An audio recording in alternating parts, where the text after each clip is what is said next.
এখানে তৃণমূল বারবার যে অভিযোগ করছে যে বাঙালি সন্দেহে বাংলা ভাষায় কথা বললেই তাদেরকে গ্রেফতার করা হচ্ছে, বিজেপি শাসিত ভিন রাজ্যে তাদেরকে আটকে রেখে অত্যাচার করা হচ্ছে। হরিয়ানার ছবি আপনাদের সামনে রাখবো। হরিয়ানার ডিটেনশন ক্যাম্পে যে ঘটনা ঘটেছে, অত্যাচারের অভিযোগ পুলিশের বিরুদ্ধে, শ্রমিকদের নিঃশর্ত মুক্তির দাবিতে বিক্ষোভ পরিবারের। বিজেপি শাসিত হরিয়ানার ডিটেনশন ক্যাম্পের ছবিটা এটাই। বাংলাদেশের সন্দেহে বাংলার 7 পরিযায়ী শ্রমিককে গ্রেফতারের পর হেনস্থা করা হয়, এমনটাই অভিযোগ। স্থানীয়রা প্রশ্ন তুলেছেন, এলাকায় কাজ নেই, বাইরে কাজ না করলে খাবে কি? হরিয়ানা সরকার জবাব দাও। পশ্চিমবঙ্গের শ্রমিকদের উপর বর্বর অত্যাচার হচ্ছে কেন, জবাব দাও। ছেলে পিলে গেছে বিদেশে খাটতে গিয়ে এবার কাম করে আসছিল, রুমে এসে বসেছে, এর মধ্যে এসে বাংলা কথা বলছিল না কি বলছিল জানি না। এবার বাচ্চাটাকে ধরে নিয়ে যে ক্যাম্পে থিয়েছে, ক্যাম্পে ওখানে রাত্রে নিয়ে গেছে, কোথায় নিয়ে গেছে বলতে পারবো না, থানা নিয়ে গেছে কি কোথায় নিয়ে গেছে বলতে পারবো না। এবার ছেলে পিলেকে খাইতে দেয় না, কিছু দেয় না, অশান্তিতে রেখেছে, কোনো পানি নাই, খাদ্য নাই, কিছু নাই। ছেলেপিলে কিভাবে বাঁচবে? আমাদের ছেলেপিলে না খাটবে তো আমরা খাবো কি? আমার স্বামী নাই, আমার জমি জায়গা নাই, আমার কিছু নাই, আমরা কি করে খাবো? ছেলেপিলে যদি নাই খাটবে তো আমরা কি করে খাবো? ওদিকে জানা গেছে, প্রধানকে জানা গেছে, এবার প্রধানমন্ত্রী কি করছে না করছে আমরা তো সেটা আর বলতে পারছি না। থানাতে জানাচ্ছি, থানা গেছি, থানাতে দেরি করেছি, এবার থানাতে এখন পাঠাইছে কোনো কিছু কি না পাঠাইছে আমরা তার বলতে পারবো না। থানা গেছি আমরা, আমাদের ছেলে বিদেশে গেছে, বিদেশে খাটতে যেয়ে ধরে নিয়েছে, এবার আমাদের ছেলেকে বাঁধতে চাই। হরিয়ানার কোথায় গেছিল? হ্যাঁ, ওখানে থাকতো? কিসের কাজ করতো ওখানে? লেবারি কাজ করতো। বললো কি যে কাজ করে যাচ্ছিল, বলছে কি আবার রুমে বসতো, বললো কি ওখানেই তো ধরে নিল পুলিশ। আর ওখান থেকে আমরা অন্যজন ফোন করে বললো যে তোমাদেরকে ছেলে ধরে নিয়েছে। বাংলা ভাষায় কথা বলছিল? ঠিক করে ধরে নিয়েছে। হ্যাঁ, বলছে কি বাংলাদেশে আছে, আমরা ডকুমেন্ট সবই দিচ্ছি, কিছু মানছে না ওরা। ডকুমেন্ট দিয়েছিল? হ্যাঁ দিচ্ছিল না, হ্যাঁ মারধরও করেছে।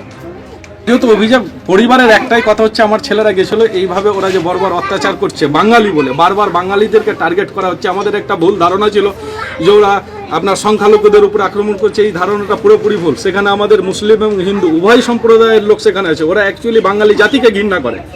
আমরা চাই এই ঘৃণার অবসান ঘটাতে, আমরা চাই ওদের পরিবারের যেটা দাবি, আমাদের ছেলে সহি সালামতে যাতে আমাদের ঘরের ছেলে ঘরে ফিরে আসে। ওদের এই দাবি, ওরা কিছু জানে না, ওদের ছেলে ওরা ঘরে চায়।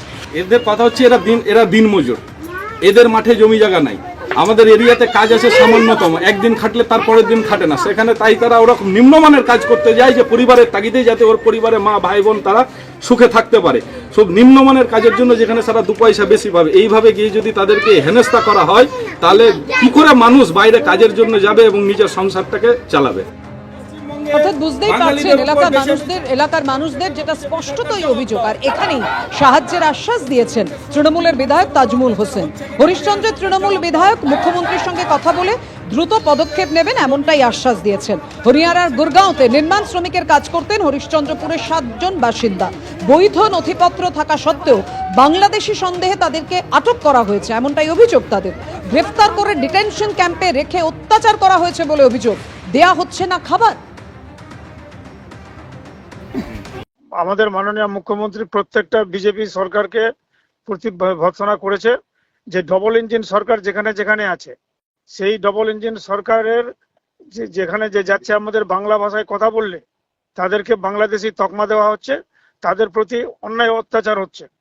তো তাদের জন্য আমাদের দিদি গর্জে উঠেছে। এখন আমরা দিদিকে খবরটা দিব, দিদি যেন তাদেরকে তাড়াতাড়ি করে ব্যবস্থা করে তাড়াতাড়ি যেন ছুটানো যায়। তার জন্য আমরা কলকাতায় আছি, আমরা পার্টি অফিসে জানানোর পর তাদের ব্যবস্থাপনা করব। নেগেটিভ প্রচারের কোনো দরকার নাই, বাংলায় কথা বলছে এটারও প্রচারের দরকার নাই। কারণ সবার কাছে যদি সব নিখুঁত থাকে, তারা যদি ভারতীয় হয় তাহলে তারা নিজের জায়গায় ফিরে আসবে। আর যদি ভারতীয় না হওয়ার জন্য কোনো প্রমাণ না থাকে, অবৈধ কাজের সঙ্গে যুক্ত থাকে, তাহলে তাদের ডিটেনশন ক্যাম্পেই থাকতে হবে। পরবর্তীতে সরকার চিন্তা করবে কোন দেশ থেকে এসছে, কোথায় পাঠাতে হবে। সেই জন্য এইটা নিয়ে তৃণমূলের কোনো রাজনীতি করার মানে নাই, দরকারও নাই। কেন যত করবে তত তাদের বদনাম হবে। কারণ ভারতীয় জনতা পার্টি শাসিত রাজ্যে তাদের লোক যাচ্ছে কেন? এটাই তো মানুষের প্রশ্ন। তার মানে এখানে কাজ নাই, সেই জন্য তাদেরকে যেতে বাধ্য করছে। সেই জন্য নন ইস্যুকে ইস্যু করার কোনো দরকার বিজেপি মনে করছে না।